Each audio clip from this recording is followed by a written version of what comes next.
बिस्मिल्लाहिर्रहमानिर्रहीम। अस्सलाम वालेकुम नाज़रीन, आज के प्रोग्राम के साथ आपका मेज़बान मियां नवीद हाज़िर है। पंजाब हुकूमत का एक मनसूबा ई टैक्सी स्कीम का आगाज़ कर दिया गया है और ये पहली मरतबा पंजाब में ई टैक्सी स्कीम का आगाज़ किया गया है और ये इलेक्ट्रिक गाड़ियाँ जो है वो दी जाएंगी। मजमूई तादाद इसकी जो है 1100 के करीब है। लेकिन बात यहाँ पर यह है कि आम आवाम को, आम नौजवानों को जो अपना कारोबार चलाना चाहते हैं या कोई इसके ज़रिए रोज़गार कमाना चाहते हैं, उनको सिर्फ़ 100 गाड़ियाँ इलेक्ट्रिक गाड़ियाँ दी जाएंगी और 1000 के करीब ये गाड़ियाँ कॉरपोरेट शोबे को चली जाएंगी, यानी कि जो बिज़नेसमैन लोग हैं उनको ये चली जाएंगी। तो क्या एक मरतबा इसके ऊपर फिर जो है कि ये क्या ये मनसूबा जिसमें ये सब्सिडी दी जाएगी, क्या वाकई इसमें कोई सब्सिडी दी जाएगी या फिर ये कागज़ों तक महदूद रहेगा। लेकिन यहाँ पर एक और भी बात है कि इसमें 30% ये भी एक बात बताई जा रही है कि 30% ख़वातीन को ये इलेक्ट्रिक गाड़ियाँ दी जाएंगी। क्यों 30% दी जाएंगी? ये 100 में से 100 गाड़ियाँ जो हैं इसमें 30 मजमूई तौर पर ये 1100 गाड़ियाँ हैं, 100 गाड़ियाँ आवाम को, नौजवानों को, उसी में से 30% यानी 30 कह लें, फ़ीसद रहने दे, 30 गाड़ियाँ, 100 में से 30 गाड़ियाँ जो हैं वो ख़वातीन को दी जाएंगी और 70 नौजवानों को दी जाएंगी। और इस वक्त अगर मजमूई तौर पर इसकी दरख्वास्तों की बात कर लें तो हज़ारों के हिसाब से तकरीबन इसकी दरख्वास्तें जमा हो चुकी है इस मनसूबे के लिए। और इस पूरे मामले के ऊपर आज बात करते हैं। क्या अगर ये इलेक्ट्रिक गाड़ियाँ फ्राहम कर दी जाती हैं लोगों को, आवाम को, अगर कोई इसको ई टैक्सी के तौर पर चलाता, तो क्या ये इसके जो चार्जर हैं, क्योंकि ज़्यादा इलेक्ट्रिक गाड़ियाँ इसको चार्ज करने के लिए कहीं ना कहीं तो चार्जेस होंगे ना इनके, तो ये कहाँ पे चार्ज की जाएंगी? क्या लाहौर के अलावा बाकी ज़िला के अंदर भी इस तरह का जो निज़ाम होगा, इसको चलाना कैसे है, ये भी एक बहुत बड़ा सवाल है। तमाम एक अच्छा मनसूबा इसलिए है कि चलो ये गाड़ियाँ फ्राहम की जाएँ, लेकिन बहुत मामूली इसकी तादाद है, इसकी तादाद बढ़ाई जानी चाहिए। क्योंकि अगर 100 आम आवाम को, नौजवानों को जो गाड़ियाँ देनी हैं, उसमें से 70 नौजवानों को, 30 ख़वातीन को देनी है, तो फिर जो है वो 16,000 से ज़ायद तो दरख्वास्तें सुना आ चुकी हैं। तो इस पूरे प्रोग्राम के ऊपर आज हम बात कर देते हैं कि जनाब ये क्या मामला है और इस मामले के ऊपर जो है वो क्या मामलात हैं। तो मेरे साथ मौजूद है आज के जो पैनल गेस्ट हैं, उसमें जहांगीर हसन बारा साहब रहनुमा पाकिस्तान तहरीक इंसाफ और इमरान खोखर साहब रहनुमा पाकिस्तान पीपल्स पार्टी मेरे साथ मौजूद है। दोनों को वेलकम कहते हैं। सबसे पहले शुरू कर लेते हैं जी ये इमरान खोखर साहब, क्योंकि ये तहादी हैं हुकूमत के, इनसे पूछ लेते हैं। इमरान खोखर साहब, सिर्फ 100 गाड़ियाँ देनी है हमने आम नौजवानों को, आम बंदों को, आम फ़र्द को जो इससे अपना ई टैक्सी चलाकर रोज़गार चला सकता है। 100 में से 30 गाड़ियाँ होंगी ख़वातीन की और 70 होंगी नौजवानों की। बाकी 1000 के करीब जो गाड़ी, इलेक्ट्रिक गाड़ी, वो हम जो है वो देंगे कॉरपोरेट ऑफिस को, यानी कॉरपोरेट के शोबे को, बिजनेसमैन लोगों को देंगे।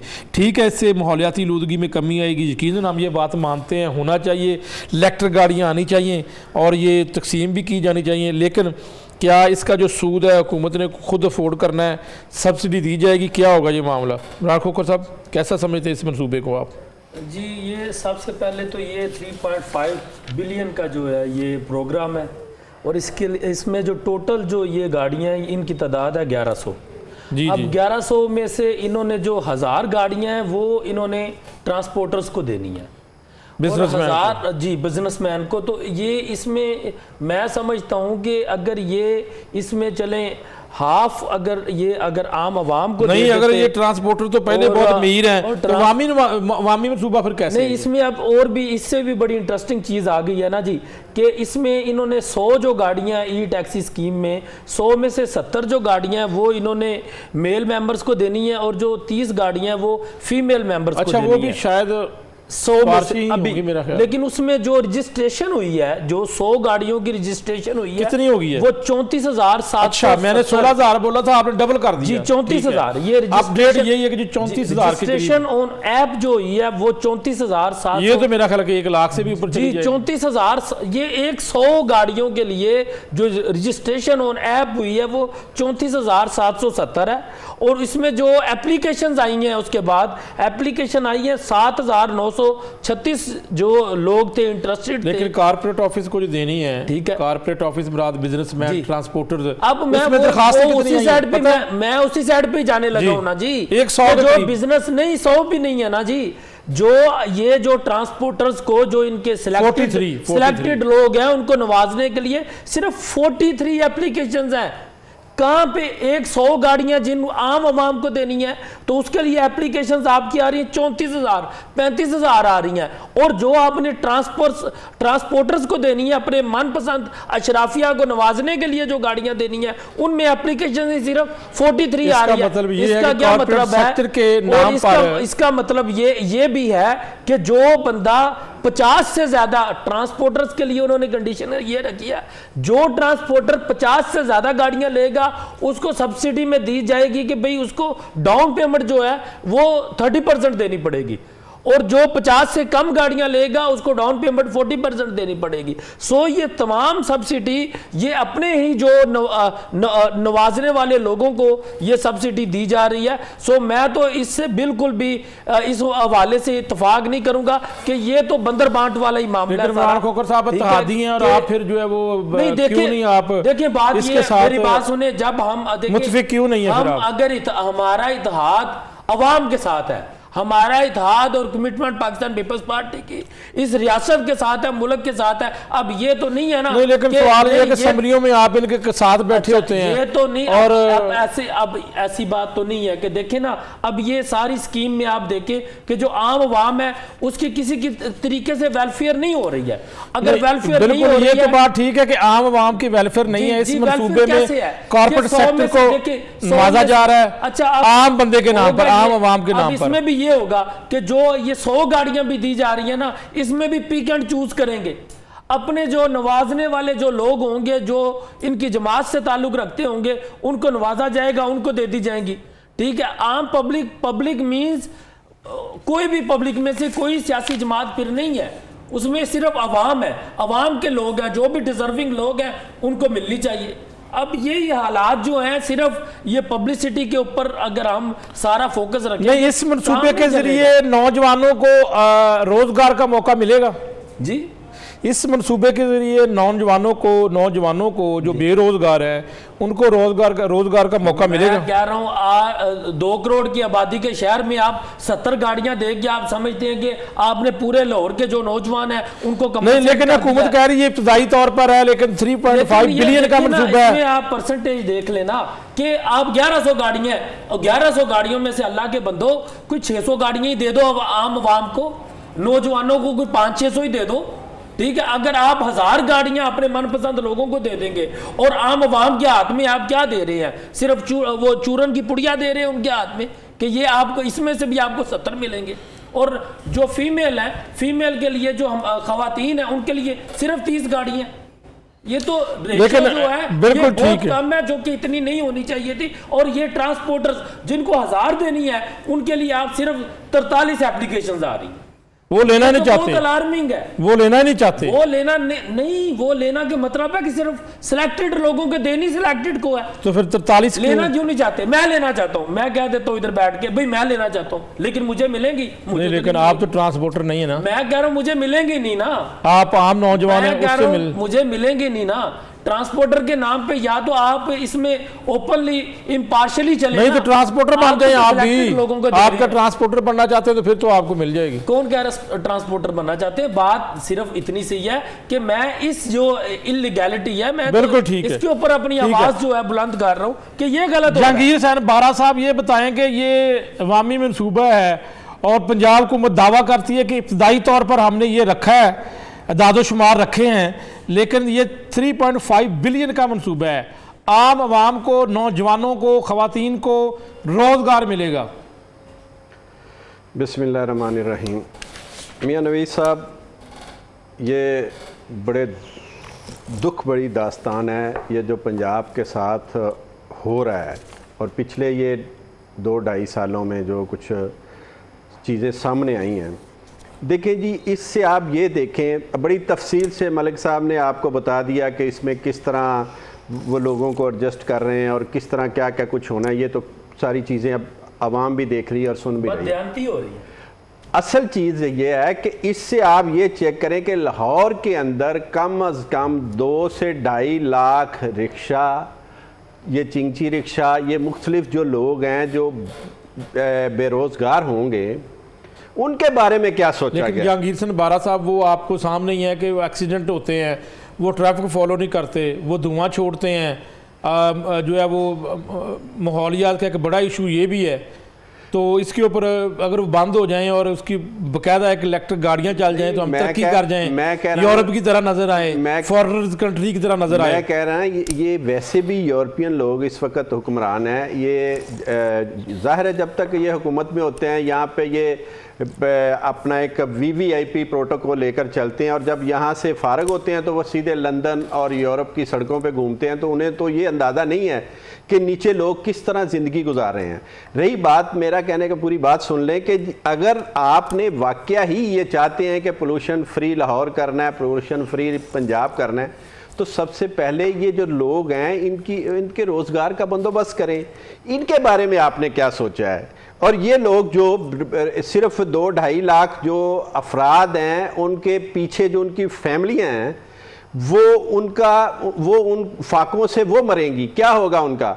अगर आप दे रहे हैं कि 1100 टैक्सी आप दे रहे हैं, और 1100 में से भी सिर्फ 100 टैक्सी जो है ना वो प्रॉपर आप एक सिस्टम के तहत बाकी इन्वेस्टरों के हवाले कर रहे हैं।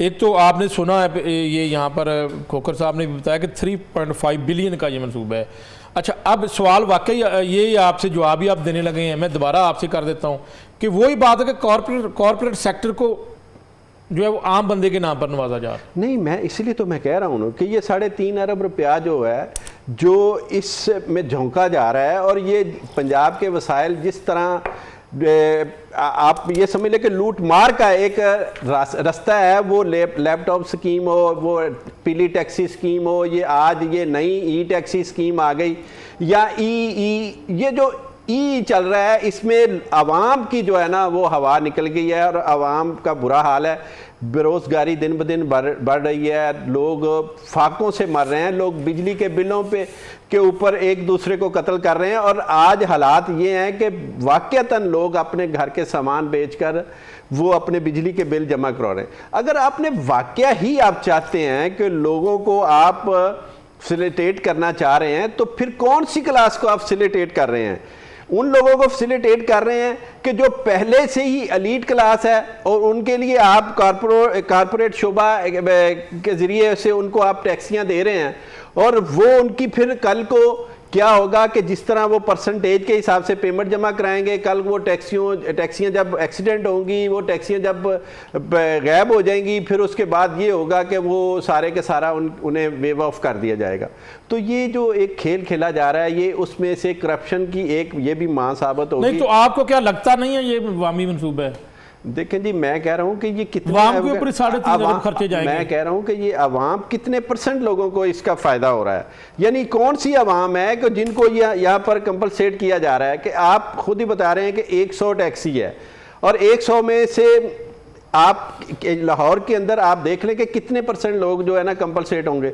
बाकी रही 1000 जो टैक्सी दी जा रही है वो कारपोरेट शोबा है, और वो कारपोरेट शोबा यही है कि ये बड़े बड़े ट्रांसपोर्टर हैं, उनको वो 20-20, 30 या 50-50, 100-100 वो गाड़ियां दे दी जाएंगी, और फिर वो अपनी मन मर्जी से उसको इस्तेमाल करेंगे। वो चाहे इसको कल को पेंट करवा के, वो जिस तरह पीली टैक्सी का हशर हुआ था कि वो गाड़ियां जो हैं वो आपने भी देखा, वो कुछ तो वैसे गल सड़ गई, जो बाकी गाड़ियां थी वो उनको लोगों ने फिर कलर चेंज करके तो अपने ज़ाती इस्तेमाल में लेके चले गए थे। तो ये ज़्यादती है, ये मेरा नहीं ख्याल कि ये अवामी मनसूबा है, ये अवाम दुश्मन मनसूबा है, और इसका अल्लाह करे कि इनको अकल आ जाए, और ये जिस तरह सोए हुए ख्वाब से उठते हैं, और ज़रूरत कुछ है, किसी को खाने पीने की आज लाले पड़े हुए हैं, लोग भूख से जो है ना वो बेहाल हुए हैं। आपकी सैलाब के गुजरने के बाद जो हालात हैं इस सूबे के बन चुके हैं, वहाँ पर उन्हें आप कंपलसेट नहीं कर रहे, वहाँ पे आप गवर्नमेंट जो है ना होने के बराबर वहाँ पे सहूलतें दे रही है, या उनको अपने पाँव पे खड़ा करने की कोशिश कर रही है, बजाय इसके कि आप आज सारे के सारे वसाइल वहाँ लेकर जाएं, और उन लोगों को कि जिनकी हालत आज वो ये समझ लें आसमान से ज़मीन पर आ चुके हैं, और उनके लिए सोचने की बजाय आप सीधा एक अशराफिया के लिए एक और चोचला तैयार कर रहे हैं। तो इससे फिर मैं नहीं समझता कि इसको अवामी मनसूबा नहीं बल्कि अवामी दुश्मन मनसूबा कहा है आपने। इमरान खोखर साहब, ठीक है, मनसूबा शुरू किया गया, इसमें 100 किस्म के नुक्स हो सकते हैं, नकायस हो सकते हैं, लेकिन आप बारा साहब की इस बात के साथ मुतफिक हैं कि अवामी दुश्मन मनसूबा है ये? मैंने तो आगे कहा गैर अवामी मनसूबा है, आपने अवामी कहा, मैं कहता हूँ गैर अवामी मनसूबा है, गैर मकबूल मनसूबा है। देखिए ना आप अगर इसका अच्छा, अगर इसको हम देखें ना, अगर इस मंसूबे को ही देख लेते हैं, प्रोग्राम को ही देख लेते हैं, कोई ऐसी चीज नहीं है जो कि पब्लिक के वेलफेयर के लिए है। नहीं, आप चलो सिर्फ इसको, देखें ना, अगर आप कह रहे हैं कि जो ट्रांसपोर्टर्स हैं ये अगर उसका अशराफिया का मंसूबा है, उसका इसमें ये अशराफिया की कंपनसेशन है, ना कि एक जनरल पब्लिक की कंपनसेशन है। नहीं, अगर उसको हमने, मेरी बात सुने खोखर साहब, अगर उसको कॉर्पोरेट ऑफिस जो है या ट्रांसपोर्टर्स हैं उनको इसमें जो हिस्सा रखा गया है उसको कम कर दिया जाए, आम नौजवानों के लिए, खवातीन के लिए ज्यादा कर दिया जाए हिस्सा इसका, तो फिर आप क्या समझते हैं? जी, इसमें सबसे पहली बात तो ये है कि अगर हम जैसे रिमूवल ऑफ रिक्शाज है कि आप कह रहे हैं वो स्मोक की वजह बनते हैं और 100 किस्म के उनकी वजह से पोल्यूशन के इश्यूज हैं, तो अगर आप उनको रिमूव कर देते हैं और रिमूव करके उनसे उनका रोज़गार भी छीन लिया आपने, रोजगार छीनने के बाद आप कहते हैं जी हमने ये ई टैक्सी स्कीम शुरू कर दी है, चूंकि अब आप ई टैक्सी स्कीम के तहत जो एलिजिबल लोग हैं वो ही सिर्फ अपनी जो ई टैक्सी स्कीम है उसके अकॉर्डिंगली वही लोग चलेंगे, काम करेंगे, कारोबार करेंगे, तो वो तो आपने सारी अशराफिया को दे दी ना, ट्रांसपोर्टर्स को दे दी है। और आप इसमें मरेगा कौन? आपका जो कॉमन मैन है, ले मैन है, वो मर रहा है इसमें पब्लिक आवाम मर रही है। देखिए गरीब लोग पिस रहे, ट्रांसपोर्टेशन भी तो मिलेगी। देखिए मेरी बात सुने, अच्छी टैक्सियां मिलेंगी, गाड़ियां मिलेंगी। ये जो बिल्कुल, मैं आपकी तरफ आता हूं। हमें हाफिज शहजाद साहब ने ज्वाइन किया है, सॉरी जी मैं करेक्ट कर दूं नाम, हाफिज सजाद साहब ने हमें ज्वाइन किया है, कार डीलर एसोसिएशन से इनका ताल्लुक है। हाफिज सजाद साहब कैसे हैं आप? जी अल्हम्दुलिल्लाह जी, खैरियत है। हाफिज साहब बताइएगा कि पंजाब हुकूमत की ई टैक्सी प्रोग्राम के हवाले से आप क्या कहते हैं? बिस्मिल्लाहिर्रहमानिर्रहीम, मेरा ख्याल, और ये इलेक्ट्रिक गाड़ियां आप पहले भी कहते रहे हैं कि इलेक्ट्रिक गाड़ियां जो होनी चाहिए पाकिस्तान में या पंजाब में, तो ये शुरू हो चुका है मनसूबा। पंजाब फिर एक मरतबा नंबर ले गया और मैं खराज तहसीन पेश करता हूँ मैडम सीएम को कि उन्होंने बड़ा ऐसा इकदाम उठाया और आज तक पाकिस्तान में जब सारी दुनिया इलेक्ट्रिफिकेशन की तरफ जा रही है, पाकिस्तान वही पत्थर के दौर में बैठा हुआ था। तो ये पंजाब गवर्नमेंट का बड़ा शानदार इनिशिएटिव है जो मेरे भाई अभी बात कर रहे हैं। नहीं, लेकिन सवाल ले लेना हाफिज सजाद साहब, सवाल ले लें। आप भी माशाल्लाह कार डीलर एसोसिएशन से अरसा दराज से वाबस्ता हैं, लेकिन इसमें मसला ये कि इस वक्त 1100 गाड़ियों में से सिर्फ और सिर्फ 1000 के करीब सिर्फ उन ट्रांसपोर्टर्स को जो आप जैसे यानी आपके पेठी भाई हैं उनको फराहम कर दी जाएंगी, और 100 टैक्सियां सिर्फ आवाम को, आम लोगों को, जिसमें 70% नौजवान और 30% खवातीन है। ये बता दें, ऐसे नहीं होता, ये वन साइडेड एक बयानिया है कि पहले बैठे और हुकूमत को गालियां निकाल लें। हम भी हुकूमत पे क्रिटिसाइज करते हैं, लेकिन ये हर चीज का एक तरीकाकार होता है।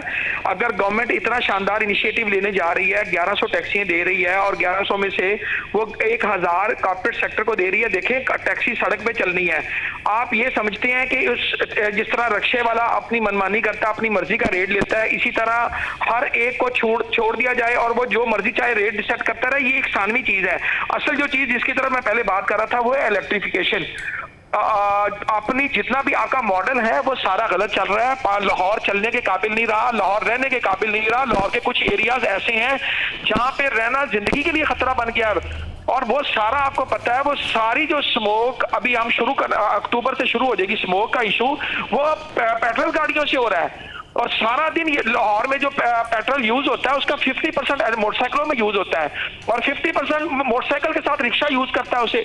और अगर गवर्नमेंट इतना अच्छा इनिशिएटिव ले रही है तो आप बात कर सकते हैं कि सर वो जो एक आप दे रहे हैं कॉर्पोरेट सेक्टर को 1000 दे रहे हैं, उसको चेंज कर दें और उसको उसमें थोड़ा हिस्सा इधर बढ़ा दें, कुछ उधर बढ़ा दें। लेकिन यही हमारा सवाल है, कि अगर इसको थोड़ा सा मंसूबे को बेहतर कर लिया जाए जिसमें आम को भी फायदा हो। देखिए मेरी बात सुने, जब लाहौर में पब्लिक ट्रांसपोर्ट गवर्नमेंट नून लीग की गवर्नमेंट ने बेहतर करना शुरू की तो इस जैसी कहीं पे भी पाकिस्तान में मिसाल नहीं मिलती थी। आज भी मिसाल दी जाती है पंजाब की ट्रांसपोर्टेशन में, पब्लिक ट्रांसपोर्ट की जितना इंफ्रास्ट्रक्चर से लेके और उसके अंदर इंप्रूवमेंट जितनी हुई है पंजाब के अंदर हुई है, कहीं नहीं हुई। आप चले जाए केपी के अंदर, क्या वहां पे केपी में आपने जो 13 साल से 14 साल से हुकूमत में बैठे हुए हैं क्या दिया उन्होंने वहां की आवाम को? सवाल तो ये करने वाला है। सवाल ये है कि आप सिंध के अंदर जो कैपिटल है आपका, पूरे पाकिस्तान का कैपिटल था वो, उसके अंदर कौन सी पब्लिक ट्रांसपोर्ट है? वहां पे लोगों पे तरस आता है। सर देखें, यहाँ पे आप चाहते हैं कि चिंगची चलते रहे, आप चाहते हैं यहाँ पे रिक्शे चलते रहे।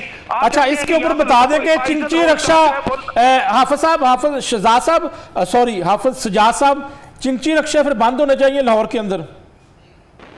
सर क्यों नहीं बंद होने चाहिए?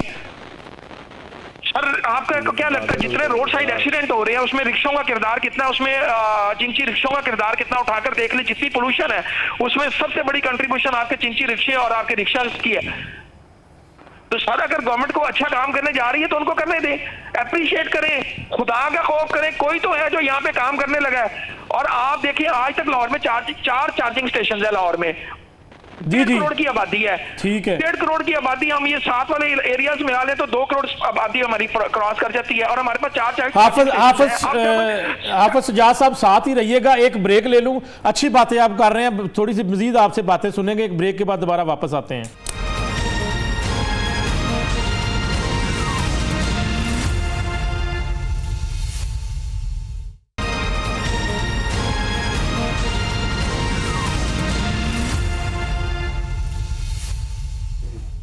वेलकम बैक नाज़रीन। अबारा साहब ये बताइएगा कि आपने तो इसको अवाम दुश्मन मनसूबा करार दे दिया। कार डीलर्स एसोसिएशन से तल्लक रखने वाले हाफिज सजाद साहब ने जो है ना वो इस पूरे मामले के ऊपर आपके सामने बात रख दी है कि जब कोई हुकूमत अच्छा काम करती है तो हम उसके ऊपर जो है वो गलतियाँ निकालना शुरू कर देते हैं यहाँ पर बैठ के। तो अच्छा मनसूबा है वो, कहते हैं जी होना चाहिए। देखिए जी, जब ये एक माफिया के हाथ में ये जो जितनी भी टैक्सियां दी जा रही हैं वो जाएंगी, वो कहते हैं जी सलाह कर ले, ठीक है, तनकीद ही करते रहते हैं। कॉर्पोरेट का जो शोबा है उसके अंदर बेसिकली वो अपनी मर्जी से रेट मुतय्यन करेंगे और फिर उसमें आप कितने % लोगों को बिठा सकते हैं। देखिए 2 करोड़ की आबादी है हमारी, 2 करोड़ की आबादी में आप ये देखें कि कुछ बंदे हैं जिन्होंने 1 किलोमीटर 2 किलोमीटर या 4 किलोमीटर कहीं सफर करना होता है। दुबई में इधर जाते हैं, इस तरह का कोई मैं कह रहा हूं कितने % आपको ये जो आप टैक्सियां, जाहिर है इन्होंने आउट ऑफ सिटी भी जाना है, इन्होंने बाकी जिलों के अंदर भी जाहिर है ट्रैवल करेंगी, एक बकायदा टैक्सी है ना वो। आप 2 करोड़ को किस तरह सियासत से निकल कर सोचे, मैं कह रहा हूं, मैं थोड़ा सा सियासत से निकल कर सोचें। देखिए तो क्या ये मंसूबा, ये अवाम है तो ये मुल्क है, ये सियासत है, ये सारा कुछ है। हमेशा हुकूमत जब भी कोई आती है ना तो वो अवामी फलाई मंसूबा लेके आती है।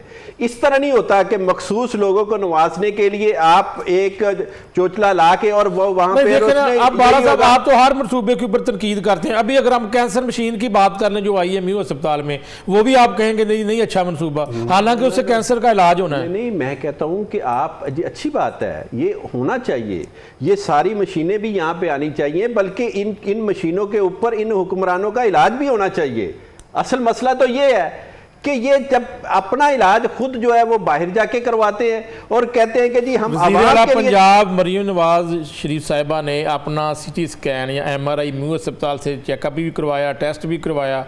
आप देखें, आप इस तरह ट्रीटमेंट वज़ीर आला खुद करवा रही हैं वहाँ पर, तो फिर अब आप क्या, आप इसके बाद आगे और कोई बात रह जाती है? मैं कह रहा हूँ कि मियाँ नवाज शरीफ जनेवा में बेचारे एक हॉस्पिटल में पड़े हुए हैं, उनके लिए भी कुछ ना कुछ यहाँ पर इंतज़ाम कर दिया जाता, ताकि ये तो होता ना कि वो एक 3 मरतबा प्राइम मिनिस्टर रहे हैं, इस मुल्क के वज़ीर आज़म रहे हैं, उसके बाद एक जमात के सरबराह हैं, उनको आप बाहर भेज रहे हैं और ये सिर्फ और सिर्फ एक ड्रामेबाजी कि जी हम यहाँ पे ये कर रहे हैं। देखिए पिछले 40 साल से ये पार्टी यहाँ पर हुक्मरान है और इन 40 सालों के अंदर कौन सी पार्टी? जो भी ये नून लीग की जिसकी मैं बात कर रहा हूँ, जो पाकिस्तान पीपल्स पार्टी, देखिए पाकिस्तान पीपल पार्टी जो है ना वो उनके पास भी वही टाइम आया था, बेनजीर दौर के अंदर 1.5-2 साल का टाइम था, बाकी अच्छा अब यानी कि वो उनको भी इतना टाइम नहीं मिला। मैं कह रहा हूं कि नहीं, जितना आज तक ओवरऑल जितना आप टोटल टाइम निकाल लें 1985 से लेकर आज तक, तो उसमें सबसे ज्यादा जो टाइम मिला है वो मुस्लिम लीग नून को मिला है। और ये मंसूबे में यही जो मेरे भाई बात कर रहे थे कि जो पीडी टैक्सी का क्या बना था, फिर वो कहाँ गई पीडी टैक्सी, और वो पैसा जो जिस अच्छा देखिए वो कार डीलर्स हैं एसोसिएशन से उनका तलक है, मैं उनसे पूछूंगा उस मंसूबे का क्या बना था,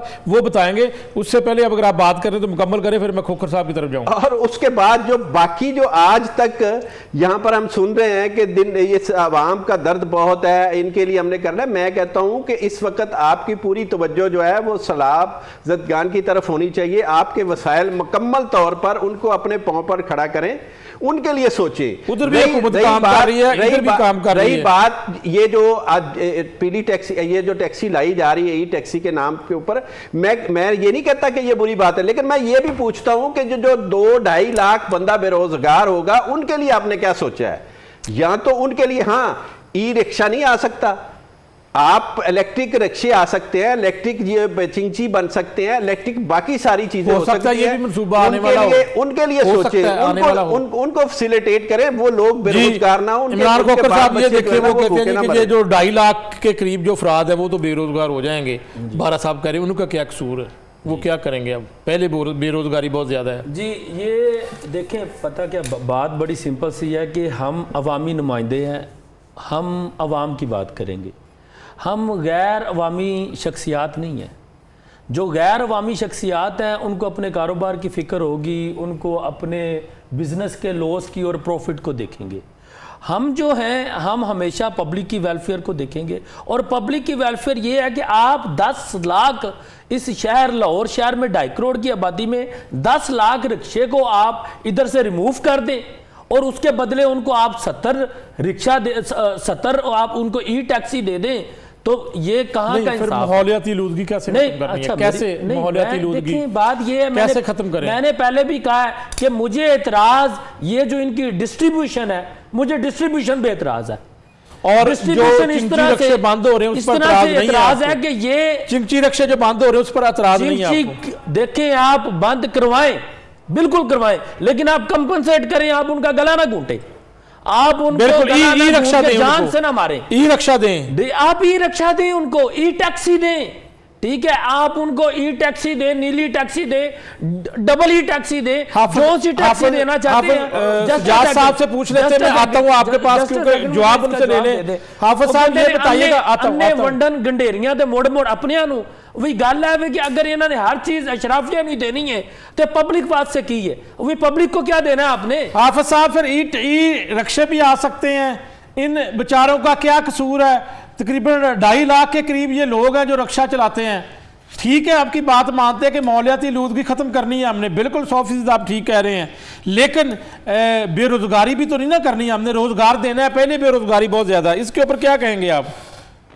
देखिए, पहली चीज है ना, आप इन्होंने कहा पीडी टैक्सी का क्या बना, हाँ वो बता दें, बिल्कुल वो बता दें सर। मैं बताता हूँ, देखें, आपने जब पीडी टैक्सी लॉन्च हुई, पहले मोटरवे बनना शुरू हुआ, मेरा नून लीग से कोई ताल्लुक नहीं है, लेकिन जिस वक्त मोटरवे बनना शुरू हुआ, लेकिन मैं आपको कहूंगा आप भी कोई इलेक्शन लड़ लें, आप भी कोई इलेक्शन लड़ लें, क्या हो गया आपको सियासत में आ गए? उसके बाद पीडी टैक्सी आई, जिसको काम तो करने दें यहाँ पे, और अब हुकूमत अगर काम कर रही है, मेरी बात सुने, आप 2 करोड़ की आबादी में, वो 2 करोड़ की आबादी जो सांस ले नहीं सकती अक्टूबर से लेके जनवरी तक, यहाँ पे स्मोक का जो मसला है, इतनी बीमारियां फैल जाती हैं, स्कूल बंद हो जाते हैं, आप चाहते हैं वो बंद होते रहे, और जो 2000 रिक्शे चल रहे हैं ना, वो रिक्शे चलते रहे। और भाई बंदे मर जाएंगे, आपने रिक्शे कहाँ पे चलाने हैं? ये लाहौर दुनिया का सबसे आलूदा तरीन शहर है, खुदा का खौफ करें यार, अब उसमें रिक्शे चलाना चाहते हैं? दुनिया के सबसे आलूदा शहर में आपको चिंची की फिक्र है? आपको वो नजर आ रहा है, और भरे हुए हॉस्पिटल आपको नजर नहीं आते, आपको बंद स्कूल नजर नहीं आते।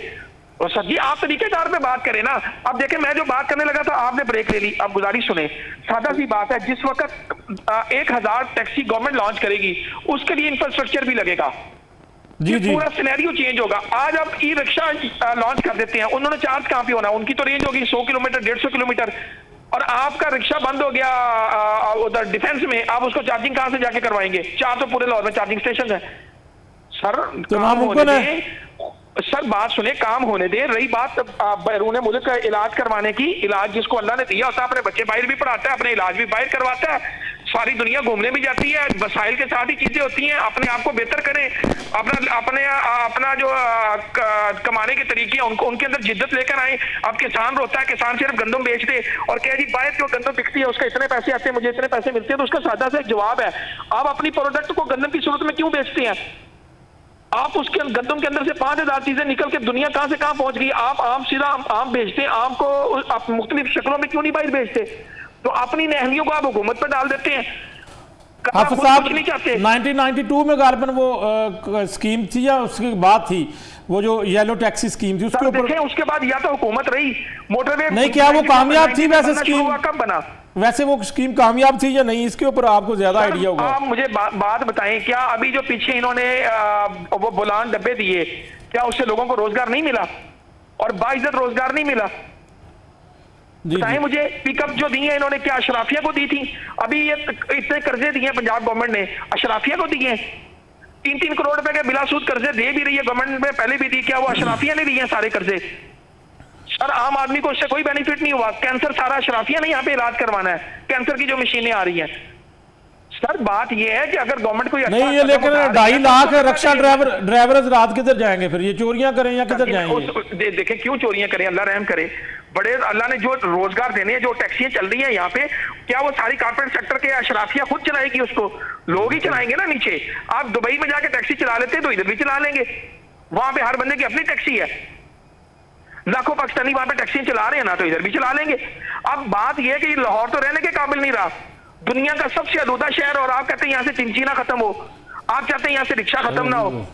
लेकिन हाफिज साहब तकरीबन 60 लाख गाड़ियां लाहौर में हैं और जो एक रिपोर्ट है 82%, अगर माहौलियाती आलूदगी की बात करें तो ये रिपोर्ट में 82% गाड़ियों की वजह से माहौलियाती आलूदगी है। तो सर उसी को तो कम करने के लिए गवर्नमेंट ने कदम उठाया ना इलेक्ट्रिफिकेशन का, तो इसको होने दें।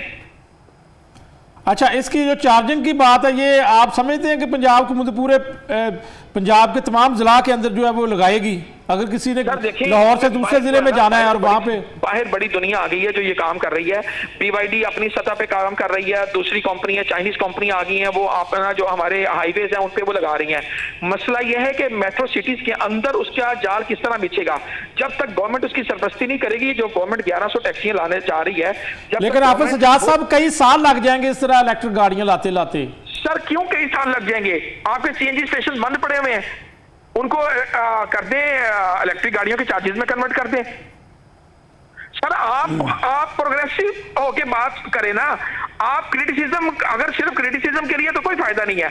अगर क्रिटिसिज्म आपका इस्लाह के लिए है और आप बेहतरी चाहते हैं तो नहीं, वैसे हुकूमत के साथ कोई राब्ता है एज ए स्टेक होल्डर, आप कोई तजवीज दे सकें इस तरह की बात कोई आपके साथ? मैं पहली बात तो ये कि गवर्नमेंट को बड़ा शानदार मैं खराज तहसीन पेश करता हूँ। मरियम बीबी ने बड़ा शानदार कदम ये उठाया है और ये बड़ा बहुत पहले हो जाना चाहिए था। 2016 में नून लीग ने ऑटो पॉलिसी दी थी, उसमें इलेक्ट्रिफिकेशन की बात थी, उसके बाद खत्म हो गई। अब मरियम साहिबा को चाहिए कि फिल फॉर जो इंफ्रास्ट्रक्चर है इलेक्ट्रिक गाड़ियों की चार्जिंग स्टेशन है उस पर तवज्जो दे, ताकि लाहौर के अंदर ज्यादा से ज्यादा इलेक्ट्रिक गाड़ियां हो, वो किसी भी फॉर्म में हो। वो इलेक्ट्रिक वो मोटरसाइकिल भी तो दे रहे हैं ना, उसमें ये नहीं कह रहे कि शराबिया को ठीक है। आपके इसी बात के ऊपर मैं जवाब ले लेता हूँ। बारा साहब, ये तो खराज तहसीन पेश किया जा रहा है, जबरदस्त मनसूबा है, आप क्यों? मैं कह रहा हूँ ये घोड़ा अवाम दुश्मन मनसूबा कहते हैं, ये मैदान, ये सारी चीजें आपके सामने आ जाएंगी। ये जिस तरह अब आपने अपने दौरे को इलेक्ट्रिक टैक्सी नहीं चलाई तो अब आप कहते हैं कि ये मनसूबा ठीक नहीं है। नहीं, मैं नहीं कहता, मैं ये कह रहा हूँ कि आप उन लोगों को किसके रहमो करम पे छोड़ेंगे कि जिन्होंने आज तक, जिनको आप जाती तौर गवर्नमेंट तो कोई उनको रोजगार ना दे सकी, जब उन्होंने खुद अपने सोर्सेज से रोजगार पैदा करके वो अपने बाल बच्चों का पेट पाल रहे हैं, उनके लिए आपने क्या सोचा? जगीर सर बाला साहब, माहौलियाती आलूदगी मेरा आपका सबका पंजाब हुकूमत का, वफाकी हुकूमत का, हर एक का मसला है। माहौलियाती आलूदगी क्यों है उसकी वजह सुन लें कि आपने आज तक इसकी प्लानिंग नहीं की। लाहौर बेतहाशा आपने जितने ज़राई रकबे थे उनमें हाउसिंग सोसाइटियां बना दी, बगैर मनसूबा बंदी के शहर को आप बड़ा किए जा रहे हैं। पूरी दुनिया में इस तरह नहीं इसमें होता। तो हर हुकूमत ने ना NOC दिया, हर हुकूमत ने। मेरी बात सुने, मैं कहता हूं कोई भी हुकूमत हो, जब तक आप एक प्लानिंग के तहत किसी भी शहर को नहीं लेके चलेंगे, उस वक्त तक ये पोल्यूशन जो है ना, ये सिर्फ पाकिस्तान के अंदर लाहौर का मसला नहीं, पूरी दुनिया के अंदर ये पैदा होते हैं। लेकिन वहां पे प्लानिंग के तहत किया जाता है। इस तरह नहीं होता कि आप पे दर पे आप हाउसिंग सोसाइटियां, आप देखें लाहौर के अंदर कितने % रकबा इस वक्त जहां पर दरख्त या फसलें या वो खुला पड़ा हुआ है। जब आप बिल्कुल हर चीज को कंक्रीट कर देंगे, सड़कें बना देंगे, हाउसिंग सोसाइटियां बना देंगे, और फिर उसके बाद ये कहेंगे कि जी यहां पर जो इंसान है उनके लिए जो जीना मुश्किल हो गया है, तो मुश्किलात तो आपने पहले से पैदा कर दी। होना ये चाहिए कि जिस तरह भी एक लिमिटेड आबादी हो, उसके बाद अगर आपने नई कोई भी बिल्डिंगें कोई बनानी है, कोई भी शहर आबाद करना है, तो उसके लिए आप अलहदा से एक साइड है वहां पे जाके इसको आबाद करें। अब लाहौर को आप कसूर तक तो ये हाउसिंग सोसाइटी, और दूसरी तरफ कसूर से भी हाउसिंग सोसाइटियां बननी शुरू हुई, एक मुकाबला है। और आ जाके इस वक्त तक जिस तरह की आबादी, जितना प्रेशर लाहौर के ऊपर है, और जितना आपने आज तक नहीं, तो किसान फिर इतनी महंगी अपनी इतनी जमीन, जरखेज जमीन क्यों बेच देते हैं? देखिए, मैं कहता हूं कि किसान नहीं बेचता। मुझे ये DHA में कोई किसी की जरूरत है कि बोल जाए कि वो मैंने जमीन नहीं बेचता? वहां पे वो जबरदस्ती उनसे ले लेते हैं। इसी तरह जितनी भी हाउसिंग सोसाइटियां बनी हैं, वहां पर जब आप उनके नहरी निज़ाम बंद कर देंगे, उनको पानी नहीं देंगे और उनको फैसिलिटेट नहीं करेंगे, वो जाहिर मजबूर होकर फिर जिम्मेदार अपनी ज़मीन को बेचेगा किसी हाउसिंग सोसाइटी को। देखिए, बेसिकली वजह क्या है कि हमारे मंसूबे, हमारी प्लानिंग आर्जी तौर पर होती है। कौमें जो है ना, वो सदियों के ऊपर जाके प्लानिंग करते हैं और मंसूबे बनाते हैं। हमारी बदकिस्मती ये है कि हम जब सुबह उठ के देखते हैं कि आज ये हमने करना है, और फिर 2-4 लोग बैठते हैं। देखिए, क्या ये जो जब ये प्लानिंग की जा रही थी, क्या ये मामला किसी असेंबली के फ्लोर पर लाया गया, वहां पर डिस्कस किया गया कि हमने यही जो आप रिक्शे वगैरह जिनको आप बंद करेंगे, नहीं, अब ई टैक्सी का मंसूबा काबीना ने मंजूरी दे दी और उनका हक है, उनकी हुकूमत है, वो मंसूबा लाएंगे। मैं कह रहा हूं, आप इसके ऊपर अपोजिशन इसके ऊपर सवाल उठा देगा अगर कोई ऐसी बात है। यही तो मैं कह रहा हूं ना कि ये मंसूबा प्रॉपर असेंबली के अंदर जाना चाहिए, वहां पर इसके ऊपर सेर असल गुफ्तगू होनी चाहिए। बिल्कुल जी, असेंबली के अंदर फिर आप इसके ऊपर कोई तहरीक जमा करवाएं ना, फिर अगर आप समझते कि इसमें कोई नकायस है। ब्रेक के बाद दोबारा बात करते हैं जी, ब्रेक के बाद वापस आता हूं जी।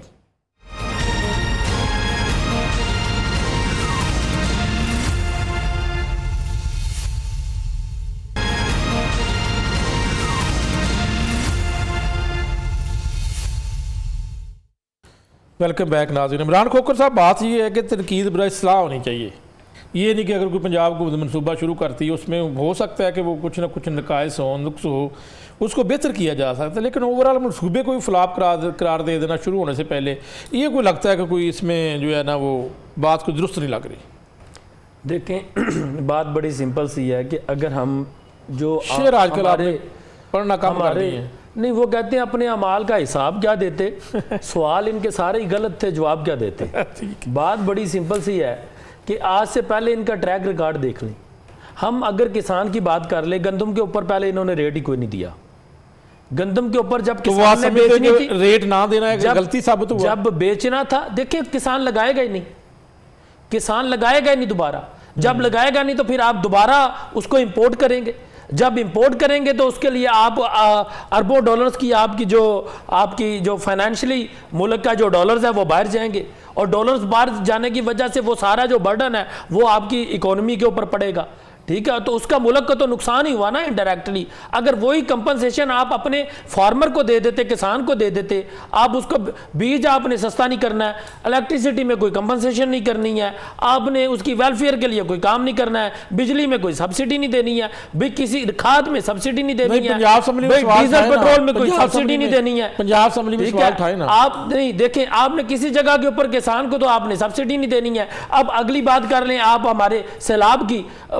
42 लाख जो लोग अफेक्टेड हो गए हैं, और जिन ज़मीनों, मैं आपके ये अपने सामीन के लिए बात करता चलूं कि जिन ज़मीनों के ऊपर सैलाब आ गया है वो ज़मीनें रेतली हो गई हैं, वो 2 साल तक काबिल काश्त नहीं रही वो ज़मीनें, उनके ऊपर कोई भी फसल काश्त नहीं हो सकती है। वो जो ज़मीन का जो लेवल था उसके ऊपर तो सारी वो रेत आ गई है। अब जब तक वो रेत रिमूव नहीं होगी, वो ज़मीन की वो स्ट्रेंथ ही नहीं रह गई है कि वो किसी भी फसल की जो है वो बिजाई कर सके। सो इस वजह से आपको जो अब मुस्तकबिल में जो बहरान पैदा होगा वो किस तरीके से क्योरेबल है, उसके लिए भी आपको चीज़ें इंपोर्ट करनी पड़ेंगी। जब आप अपनी ग़िज़ाइयत की चीज़ें इंपोर्ट करेंगे तो उसका मुल्क का नुकसान। अब देखें जो सैलाब ज़दगान के लोग हैं, 42 लाख लोग अफेक्टेड हो रहे हैं। ये जो लास्ट टॉक शो के ऊपर इन्हीं के नुमाइंदे PMLN के मरियम नवाज के नुमाइंदे आए थे, उन्होंने कहा था जी 500 कैंप्स हमने पूरे पंजाब में इंस्टॉल कर दिए और 500 वेटनरी हॉस्पिटल्स जो हैं वो हमने ऑन फील्ड। बिलावल भुट्टो जरदारी साहब ने कहा था कि हमने क्या था, ज़रूरी इमरजेंसी नाफिज कर लगी अभी तक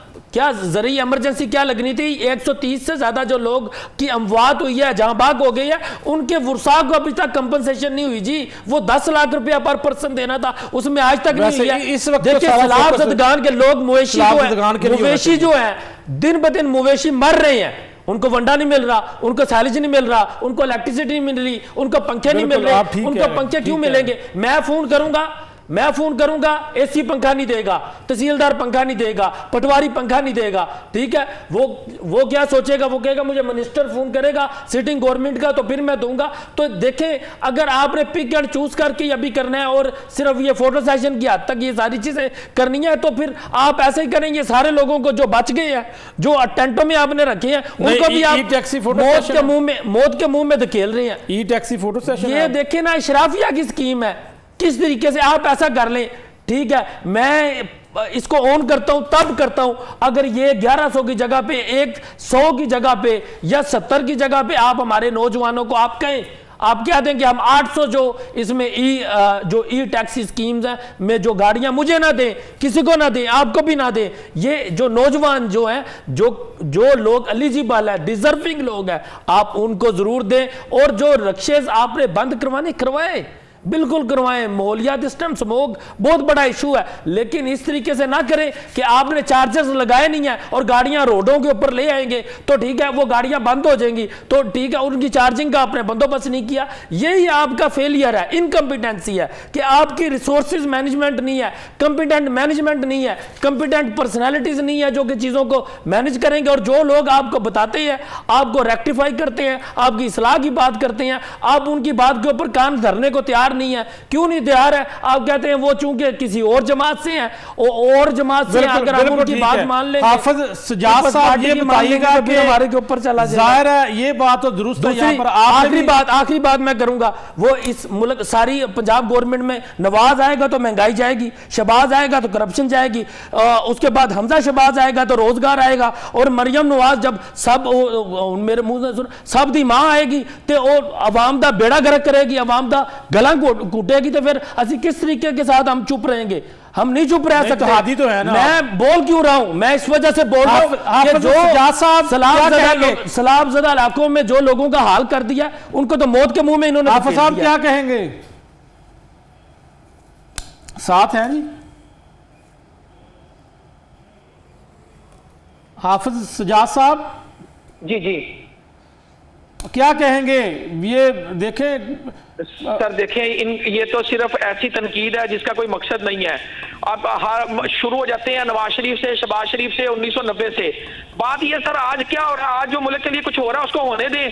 आपको सिर्फ मसला है कि नहीं, आपने भी तस्लीम किया कि डिस्ट्रीब्यूशन जो है वो बड़ी वजह है। आपने भी तस्लीम किया कि डिस्ट्रीब्यूशन जो है वो आम लोगों को ज्यादा की जाए और उसमें बिजनेसमैन जो है वो कारपोरेट शोबे से। सर देखिए, मेरी बात सुने, ये ना सबसे पहले तो ये सियासत बंद होनी चाहिए एक अच्छे काम के ऊपर। आप चाहते हैं कि 1000 टैक्सी आम बंदे को दे दी जाए और आम बंदे के रहमो करम पे लाहौर की 2 करोड़ आबादी को छोड़ दिया जाए, वो अपनी मर्जी से किराया तय करे, वो अपनी मर्जी से सारी चीजें तय करे। मकसद क्या हुआ गवर्नमेंट का? गवर्नमेंट यही कह रही, कॉर्पोरेट सेक्टर को लाने का मकसद ये नहीं है कि कॉर्पोरेट जो सेक्टर में गाड़ियां दी जाएंगी वो उसको कोई मियां मनशा चलाएगा, उसको आम बंदा ही चलाएगा ना यार। लेकिन उसका कोई मैकेनिज्म होगा, कोई डिसिप्लिन होगा और उसके तयशुदा किराए होंगे। तो आप कहते हैं कि जो आम बंदा है वो उस डिसिप्लिन में नहीं आ सकता? सर, आम बंदा डिसिप्लिन के अंदर कैसे आएगा? अभी आज भी आप जो टैक्सी चला रहे हैं, यही टैक्सी जब आम बंदा चलाता था, बेड़ा गर्क करता था, उबर करीम आई, एक डिसिप्लिन था, एक नेटवर्क था, और उसके अंदर किरायों के अंदर कमी आई। जो आज एक आम बंदे को टैक्सी उबर करीम या इन ड्राइव वाले दे देते थे, आप तस्वुर करते हैं वही एक आम बंदा टैक्सी लेके खड़ा और उसको वो किराया मिलेगा।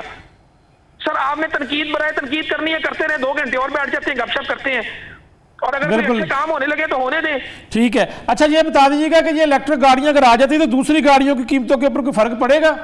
नहीं, अभी तो कोई फर्क नहीं पड़ेगा। अभी इलेक्ट्रिफिकेशन में बड़ा टाइम लगना है, और चीजें जिस तरह मैंने शुरू में आपको कहा, इंफ्रास्ट्रक्चर जरूरी है। इंफ्रास्ट्रक्चर लगेगा तो फिर चीजों में इलेक्ट्रिक गाड़ियां ज्यादा हो जाएंगी और पेट्रोल की, लेकिन इसमें 5 साल लगेंगे अभी कम से कम। लेकिन आप ये समझते कि इब्तिदा शुरू हो चुकी है?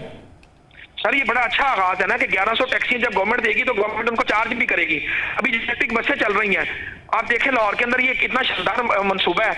इसी तरह इन लोगों ने तनकीद की थी मेट्रो बस पे जी, उस पे कौन, उस पे अशराफिया सवारी कर रही है, ऑरेंज ट्रेन पे अशराफिया जाती है। एक आम आदमी को सहूलत मिल रही है, लेने दें। मस्बत तनकीद करें, उसका कोई वो तनकीद के जिसके अंदर कोई खैर का पहलू भी हो। बिल्कुल ठीक है। लेकिन ये दोनों मनसूबे जिसकी आपने बात की है, लेकिन बहुत महंगे हैं, क्योंकि आप आज भी अपने पाँव पर ये खड़े नहीं हो सके। इसके ऊपर हुकूमत को सब्सिडी देनी पड़ती है। आप समझते हैं कि शुगर माफिया को सब्सिडी दी जाए तो ठीक है। सर अगर एक आम आदमी, गरीब आदमी सब्सिडी पे सफर कर रहा है मेट्रो बस में या ऑरेंज ट्रेन में, तो उसमें क्या हर्ज क्या है? आप तस्वुर करें, वो बंदा जो ठोकर न्याज़बे में बैठता है और उसको जाना है माल रोड पे, और वो 15 मिनट में माल रोड पे अपनी जॉब पे पहुंच जाता है। मैं कितने ऐसे लोगों को जानता हूं जो मार्केट में जाने से पहले अपनी गाड़ियां उधर खड़ी करते हैं स्टेशन पे और उसके बाद आराम से चले जाते हैं। एक बाइज्जत सफर है जो लोगों को मिल रहा है, तो होने दें। बाइज्जत सवारी है, बाइज्जत सफर है, लोगों के लिए ये सहूलतें हैं। ई टैक्सी के अंदर मरियम नवाज साहिबा ने बैठना है। बिल्कुल ठीक है। खुद किया कुछ नहीं आज तक। मुझे नहीं पता, मेरे दोस्त जो हैं ये पीपल्स पार्टी से और पीटीआई से, क्योंकि पीपल्स पार्टी के नाम पे भी इनको थोड़ा सा मसला होता है।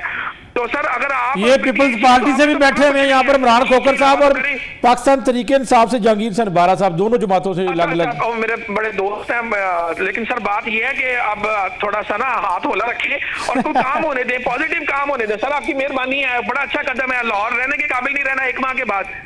देखें अब ये कार लीडर एसोसिएशन कह रही है, ये सियासी लोग नहीं हैं। बारा साहब, मियाँ साहब, हमारे 2 साल बाद चाइना आज़ाद हो गया 1949 के अंदर। चाइना ने, आप देखें कि आपके पास एक एग्जांपल मौजूद है, आपके एक बड़े अच्छे तल्लुकात हैं चाइना की। टोटल आप वहाँ के लोगों का लिविंग स्टाइल किस तरह चेंज किया, वहाँ की लीडरशिप ने किस तरह मुल्क को उठाया। 1969 में आप चाइना को रेलवे के इंजन बनाकर दे रहे थे, आपकी सीको 5 घड़ी वहाँ पर बड़ी मकबूल थी। हालात ये थे, आप जापान और जर्मनी को कर्जा देने वाले मुल्क थे। यानी ये पाकिस्तान जो था ना, ये तो मैं मतलब ये बिल्कुल ऑन द रिकॉर्ड ये चीज़ें मौजूद हैं। लेकिन आज ये दिन ब दिन किस तरह पीछे गया, यही इसी तरह की जो स्कीमें हैं ये बेड़ा गर्क करती हैं, वसाइल का ज़िया होता है। ये पैसा जो जितना भी इसके ऊपर खर्च होगा, आप देखिए छोटी सनतें लगा कर दें, लोगों को बाकायदा तौर पर अगर आपने सब्सिडी देनी है तो नीचे वाले तबके को दें।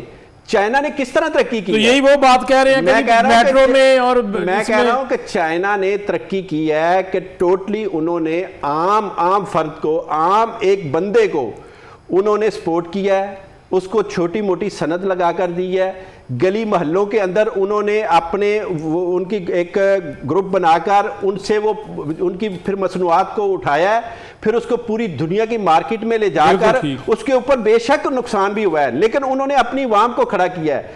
आज पता क्या है, आज जो ज़रूरत है, देखिए मशवरा देना एक अमानत है, और मैं समझता हूँ कि नबी सल्लल्लाहु अलैहि वसल्लम का फरमान है कि मशवरा जो है ना वो हमेशा आप अपने दुश्मन को भी दें तो अच्छा मशवरा दें। आज यहाँ पर जिस तरह प्राइवेट इंडस्ट्री बन चुकी है, एजुकेशन का शोबा, हेल्थ का शोबा प्राइवेट एक बहुत बड़ी इंडस्ट्री बन चुकी है। आज से 15 साल 20 साल पीछे जाएं, यहाँ पर इस तरह के हॉस्पिटल और ये प्राइवेट यूनिवर्सिटियाँ, ये प्राइवेट स्कूल जहाँ पर आप डॉलरों में, पाउंड्स के अंदर आप फीसें ले रहे हैं, लोगों को आपने एजुकेशन से हेल्थ से इतना दूर कर दिया है, सनदी आपकी तरक्की जो रुक गई है, जो भी आपके पास इससे पहले सिस्टम चल रहा था उस सारे को आपने बंद करके इस मुल्क की तबाही कर दी है। आप अगर देना चाहते हैं तो नीचे वाले तबके को उठाएं, वो उठें, और ताकि मुल्क की एक तरक्की के अंदर 10 सेकंड में आप वाइंड अप कर दें, 10 सेकंड है। वो कहते हैं वो लोग जो आपकी तबाही चाहते हैं आप उन्हीं से खैर ख्वाही चाहते हैं, और जो मुजरिम है आपके वो आप ही से सबूते बेगुनाही चाहते हैं। बात बड़ी सिंपल सी है कि हमने तो रेक्टिफाई करना है, हमने जहां पे खराबी होंगी उसको रेक्टिफाई भी करना है, हमने पॉइंट आउट भी करना है, हमने इनकी इस्लाह के लिए भी सारी बातें करनी है। लेकिन बात यह है कि इनके तो सर पे जूं ही नहीं रेंग रही। बहुत शुक्रिया, बहुत शुक्रिया, बहुत शुक्रिया इमरान खोखर साहब। टाइम कम हो चुका है, ख़त्म हो चुका है। बहुत शुक्रिया इमरान खोखर साहब, जहांगीर हुसैन बारा साहब और हाफिज सजाद साहब मेरे साथ मौजूद थे। नाज़रीन, ई टैक्सी प्रोग्राम कैसा है और वक्त बताएगा ये कैसा है। इजाज़त चाहता हूँ, इंशाल्लाह कल फिर हाज़िर होऊंगा। तब तक के लिए अल्लाह हाफ़िज़।